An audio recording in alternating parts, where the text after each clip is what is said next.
जय श्री कृष्ण। मैं डॉक्टर सुनील।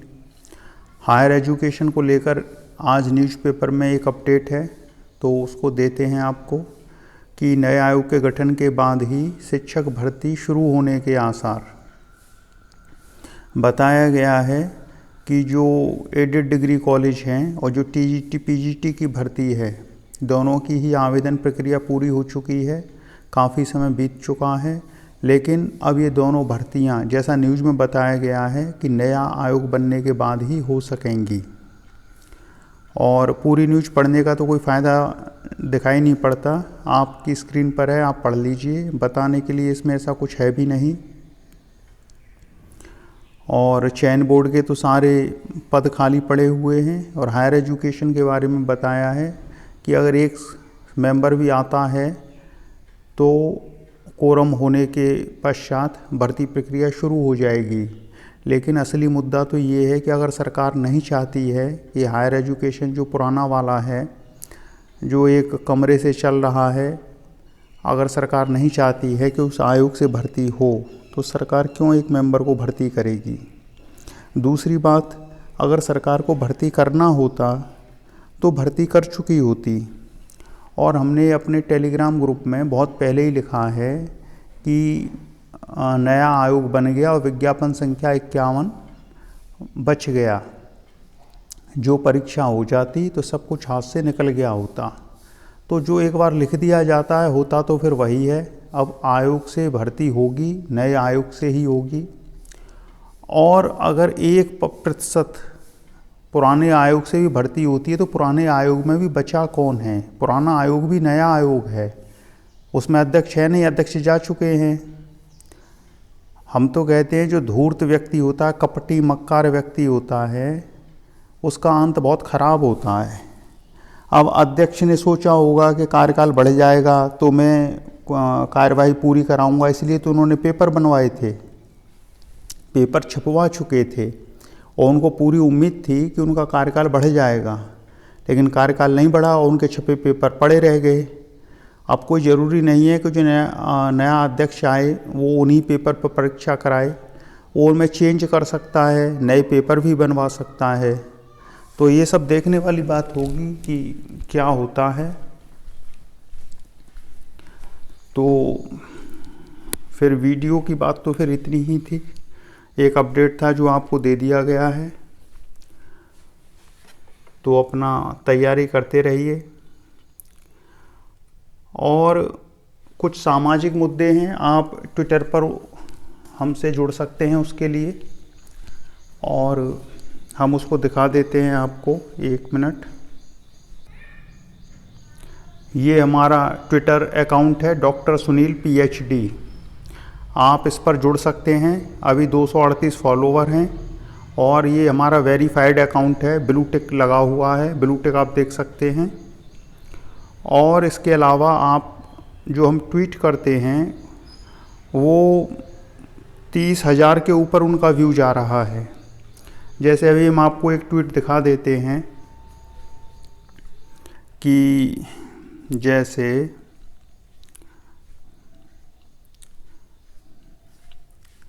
ये वाला ट्वीट आप देख लीजिए, अपनी स्क्रीन पर आप देखिए क्या लिखा हुआ है।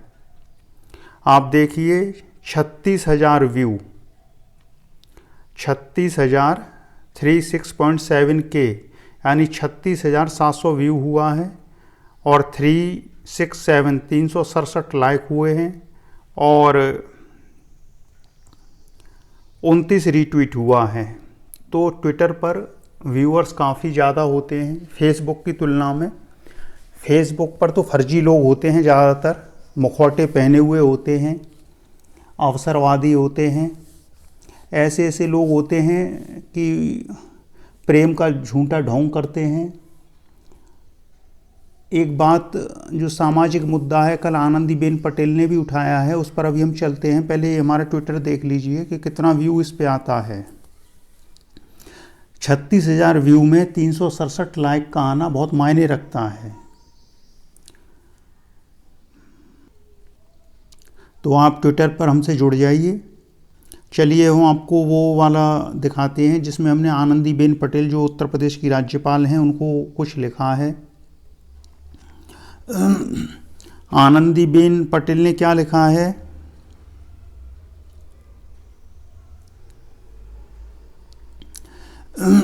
आनंदीबेन पटेल ने क्या लिखा है, देखिए ये वाला ट्वीट भी 11,000 व्यू हुआ है और 114 लाइक आए हैं। यानी हम जो लिखते हैं उस पर लाइक कितना है और ट्वीट कितना है, रीट्वीट कितना है। इसलिए हमने ट्विटर को ज्वाइन किया, क्योंकि फेसबुक के फर्जी लोगों से तो कम से कम दूर रहना चाहिए। अब ये देखिए हमने किसको लिखा है, आनंदीबेन पटेल को। कल आनंदीबेन पटेल ने कहा था कि लड़कियां ऐसे घरों में विवाह न करें जहां शराब चलती हो। तो हमने उनको जवाब दिया कि लड़के भी ऐसे घरों में विवाह न करें जहां शराब का चलन हो। कौन जाने जिस लड़की को वो शादी करना चाहते हैं वो किसी शराबी से पैदा हुई हो, किसी नशेड़ी की औलाद हो। अगर आप ये सचेत कर रही हैं लड़कियों को कि लड़कियां ऐसे घरों में शादी न करें जहां शराब चलती हो, तो लड़कों को भी तो सचेत करिए। क्या लड़के किसी अलग सृष्टि के जीव हैं? क्या लड़के इस धरती के जीव नहीं हैं? लड़कों को सलाह कौन देगा? आपको साथ में ये भी लिखना चाहिए था कि लड़के भी ऐसे घरों में शादी न करें जहां शराब चलती हो, जिससे जो लड़कियों के पिता हैं वो शराब अगर पीते हैं, मद्यपान करते हैं तो उसको छोड़ देंगे। उन्होंने तो आधी बात कह दी। हमारा कहना है ये जो राजनीतिक लोग होते हैं इनमें बुद्धि तो होती नहीं है, ये बयानबाजी करते हैं। ये बौद्धिक वर्ग का दायित्व होता है कि वो समाज को सही रास्ता दिखाएगा। उन्होंने तो बयानबाजी कर दी स्त्रियों के फेवर में। लड़कों का क्या हुआ? लड़कों के फेवर में हमने लिख दिया। तो उसमें देखिए 11,000 व्यू आया। नीचे कोई अरुण क्या लिख रहा है कि सर वो तो सब सही है, बट आपने नाम के आगे इतनी डिग्री क्यों लिख दी है आपने ट्विटर पर? तो हमारा ये कहना है कि अगर हमने अपने नाम के आगे डिग्री लिखी है तो क्या हम अपना परिचय नहीं देंगे? क्या हम अपना नाम केवल सुनील लिखेंगे? पता कैसे चलेगा कि ये सुनील कौन है? तो जब नाम के साथ हम डॉक्टर लगाते हैं तो डॉक्टर तो MBBS MD भी लिखते हैं, जबकि वो 420 होते हैं। MBBS MD वाले डॉक्टर नहीं लिख सकते हैं। MD का अर्थ होता है मास्टर इन ड्रग। तो एक मास्टर डिग्री का व्यक्ति अपने नाम के आगे डॉक्टर कैसे लिख सकता है? तो अगर हम अपने नाम के साथ डॉक्टर लिखते हैं तो ये बताना ज़रूरी हो जाता है कि हम कौन से डॉक्टर हैं। तो PhD लिखना ज़रूरी होता है। PhD को लेकर भी कुछ लोग सवाल कर देते हैं, क्योंकि अधिकांश यूनिवर्सिटी में PhD ऐसे ही हो जाती है और जहाँ ऐसे ही होता है वहाँ उसकी कुछ कदर नहीं होती है। जैसे हमने PhD की लखनऊ यूनिवर्सिटी से। अब लखनऊ यूनिवर्सिटी में PhD जो होती है वो फर्जी नहीं होती है। अंबेडकर यूनिवर्सिटी में आप चले जाइए आगरा में, वो बदनाम है। अंबेडकर यूनिवर्सिटी की पढ़ाई आगरा वाली पढ़ाई नहीं होती, वहाँ सब कुछ बस ऐसे ही चलता है। इसलिए वहाँ के पढ़े हुए लोगों से आप बात करेंगे तो उनमें बौद्धिकता मिलेगी ही नहीं। प्राचीन काल में तक्षशिला हुआ, फिर उसके आगे आप नालंदा हुआ, विक्रमशिला हुआ। वहाँ के जो विद्यार्थी होते थे उनकी एक अपनी मेधा होती थी। तो आपने किस संस्था से पढ़ाई की है उसका भी बड़ा महत्व होता है। हम तो चाहते थे कि इसके आगे लखनऊ यूनिवर्सिटी भी लिख लें, लेकिन वो फिर बहुत ही ज़्यादा बड़ा हो जाता। तो इसलिए हमने केवल PhD को वो किया कि ये PhD UGC नेट भी है। और नाम के आगे जो भद्र महापुरुष लिखा हुआ है, यह कुंडली में जब बुध उच्च का होता है तब भद्र महापुरुष योग बनता है। इसमें भी कुछ कंडीशन होती है। ऐसा नहीं है कि सभी की कुंडली में भद्र महापुरुष योग बन जाएगा अगर बुध उच्च का हुआ। अगर बुध को राहु ने देख लिया, राहु मेलेफिक ग्रह होता है, राहु भ्रम करता है और व्यक्ति को चालाकी देता है। अगर किसी का बुध उच्च का हुआ और राहु ने दृष्ट कर दिया उसको, तो वो भद्र महापुरुष योग उतना कारगर नहीं रह गया। हमारा भद्र महापुरुष योग इसलिए कंप्लीट है क्योंकि उस पर गुरु की दृष्टि है। बुध, चलिए थोड़ा ज्योतिष भी सीख लीजिए, जान लीजिए। ज्योतिष से बढ़ के वैसे कुछ नहीं है। हमारे जन्म कुंडली ग्रुप को आप जब विजिट करेंगे तो जान पाएंगे कि जो बताते हैं वही होता है।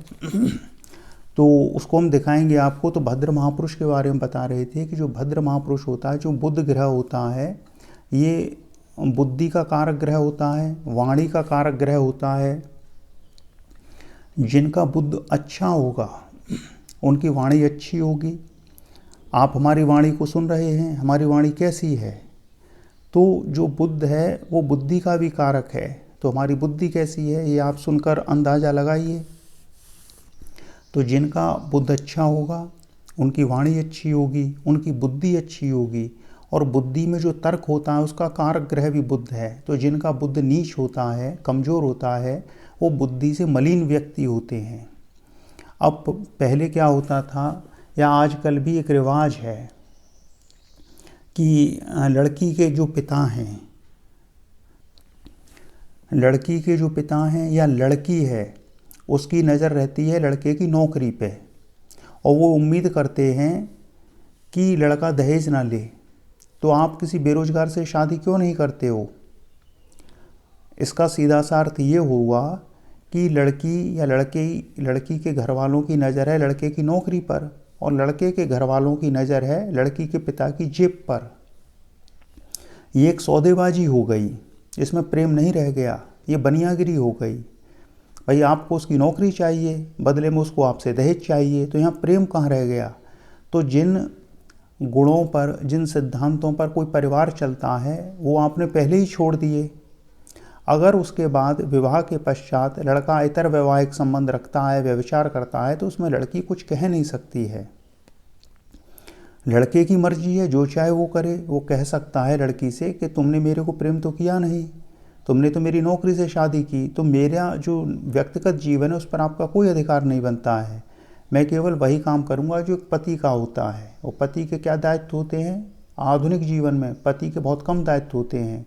वो फिर अपनी पत्नी को नौकरानी बना के रखता है और बाहर भी संबंध चलाता है, और जहाँ कहीं बाहर उसको अच्छा मिल जाता है वो पहली को छोड़ के दूसरी शादी कर लेता है, उसमें भी उसको दहेज मिल जाता है।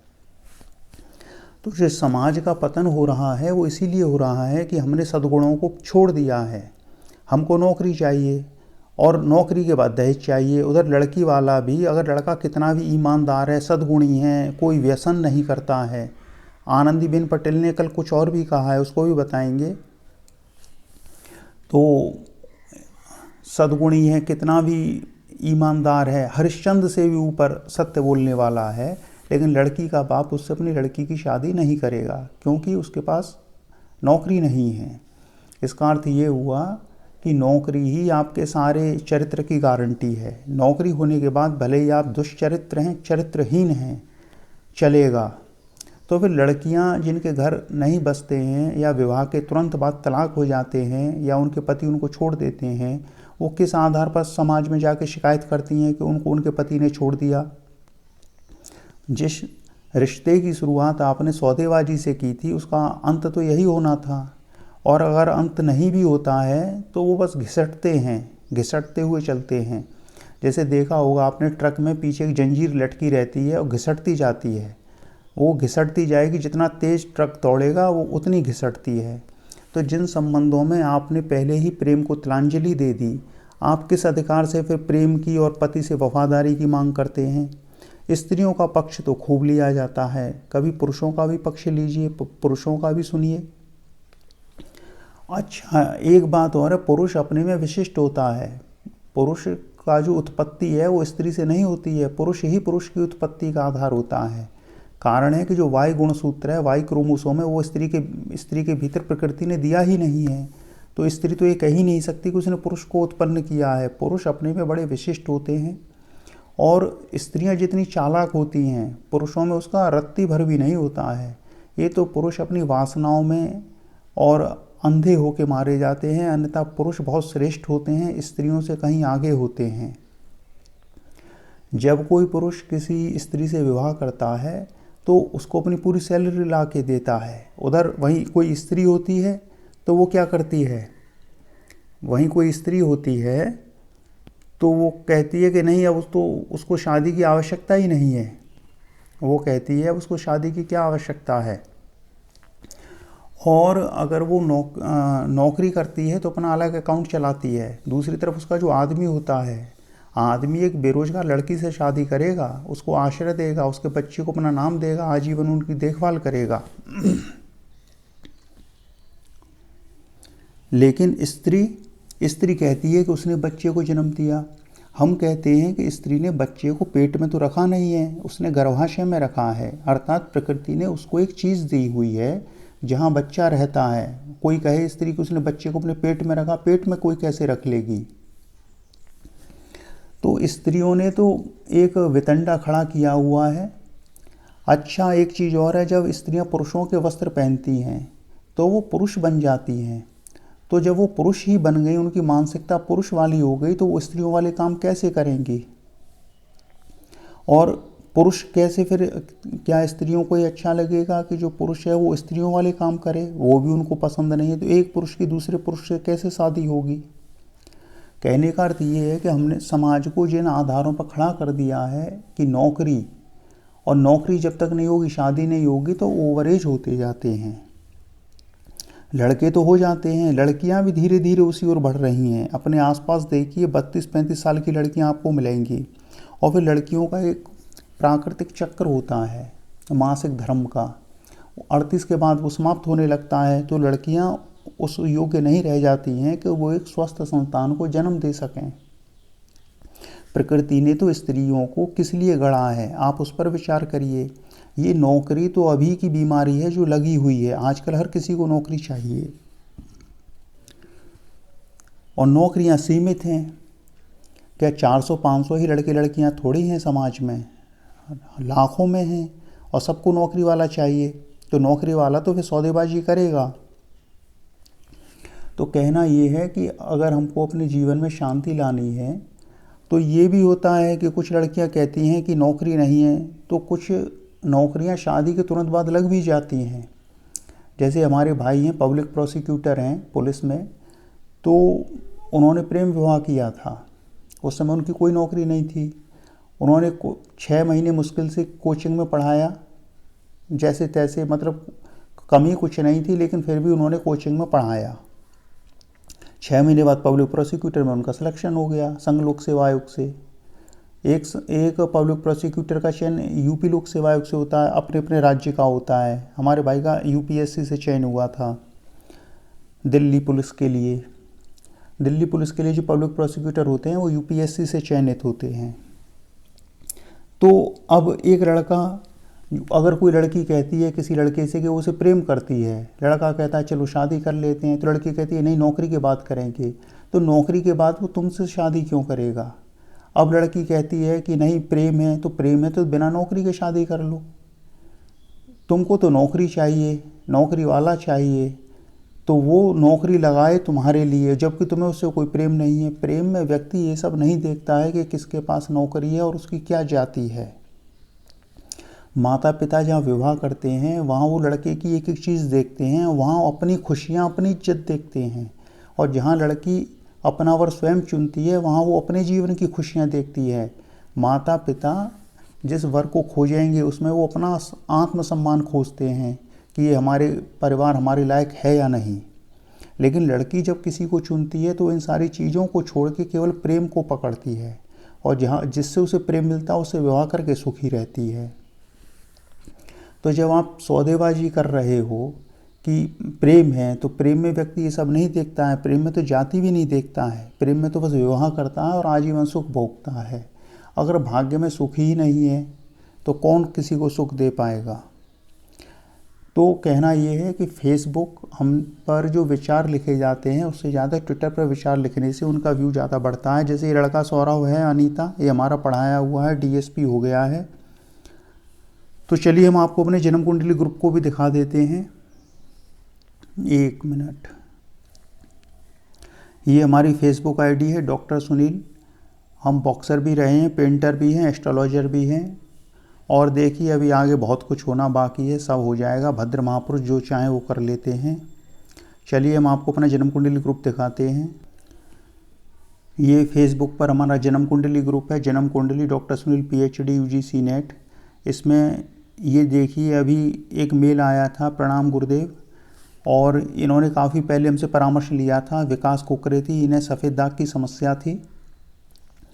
इन्होंने कहा है कि आपको ये भी सूचित करना है कि पूर्व में सफ़ेद दाग के संबंध में आपसे जो 2021 में परामर्श लिया था, जो उपाय किए थे, उसके परिणाम स्वरूप अब सफ़ेद दाग मात्र 10% के बचा है, और आपके कहे अनुसार कोई और सफ़ेद दाग शरीर पर नहीं आया है।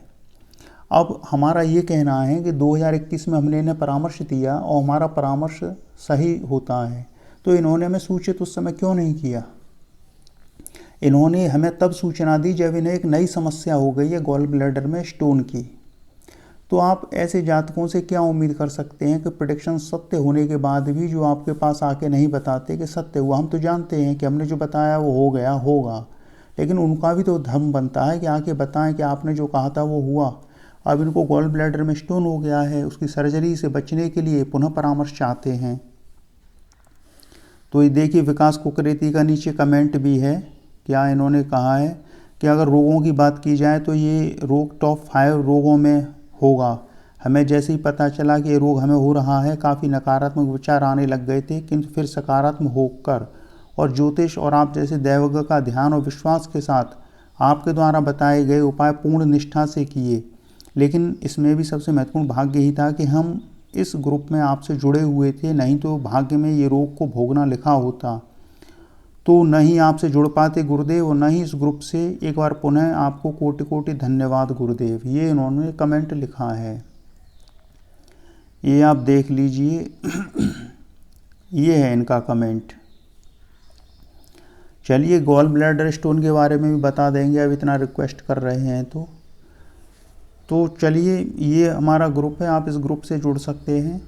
और इस ग्रुप में हमारे जो प्रेडिक्शन हैं जो हमने पूर्व में किए हैं, आप उन प्रेडिक्शन को देख लीजिए। ये देखिए गौरव शुक्ला 2014 में उसको बताया था आईएएस में चयन होगा, IRAS उसका हुआ। सौरभ को बताया, जिसका भी हमने स्क्रीनशॉट आपको दिखा दिया था, DSP हो गया। ये अनुज मिश्रा भी DSP हो गया, अनुराग त्रिपाठी CDP हो गया। शिवानी सिंह को तो बता दिया था डॉक्टर्स ने कि बच्चा ही नहीं होगा, तो हमने जो बताए उपाय उससे उसको बच्चा भी हुआ। कीर्ति मिश्रा का भी जो समय बताया था। अच्छा नीचे आप प्रेडिक्शन पे भी चले जाएंगे तो आपको सारे प्रेडिक्शन मिल जाएंगे, लिंक हमने दिए हुए हैं, उसी डेट के लिखे हुए हैं, ये कोई आज के लिखे हुए नहीं हैं। और ये स्क्रीनशॉट भी देख लीजिए, सब कुछ आपको ग्रुप में विजिट करिए, सब कुछ मिल जाएगा।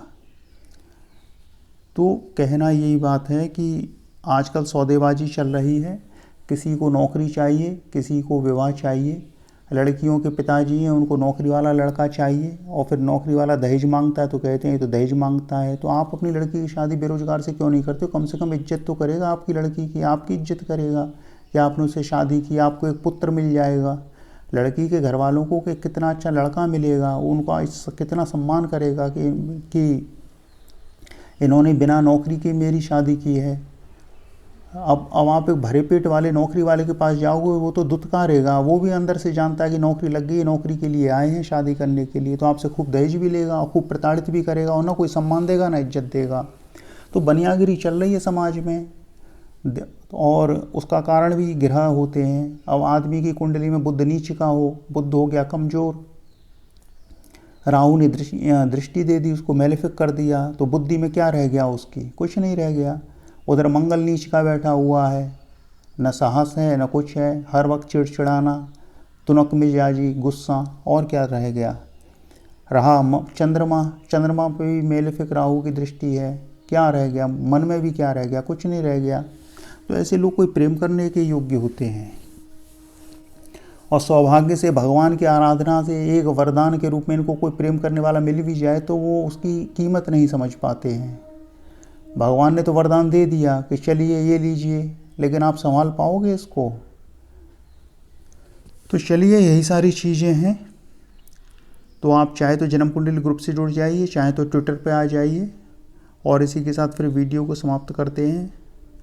जय श्री कृष्ण। ओम कृष्णाय वासुदेवाय हरे परमात्मने प्रणतः क्लेश नाशाय गोविंदाय नमो नमः।